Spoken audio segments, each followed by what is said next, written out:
Hey, this is Robert Guest with Guest and Gray. I'm here to talk to you about what do the shelter-in-place order mean as far as are the police going to start pulling people over? Are we going to see roadblocks? What happens if I get pulled over? And it's something we're seeing a lot of on social media. Now, among my defense attorney friends, none of us have an actual case for a stay-in-place violation. We just haven't seen arrest for it yet.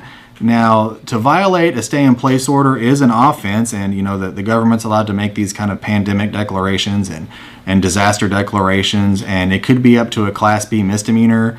The fine's a little different. I think the maximum is $1,000. But if you're pulled over and someone asks you where you're going or why you're out, the same rules apply if you get pulled over for anything. You don't have to win your case on the side of the road. You don't have to participate in your own investigation. I tell people, if you want to carry around a letter saying that you're an essential service and you're going to or from work, you can. Nothing stops you from doing that. You can ask your employer for that. But if you don't want to say anything about why you're out, you don't have to say anything. You can say, I'd like to speak to an attorney. I would like to not answer your questions. I would like to remain silent. That's good advice anyway. And nothing about that has changed since these emergency declarations. The police still need reasonable suspicion or probable cause to detain you or arrest you. And that hasn't changed just because of these orders. And so I think there's a lot of fear out there right now. I think a lot of people are justifiably anxious going with what's going on.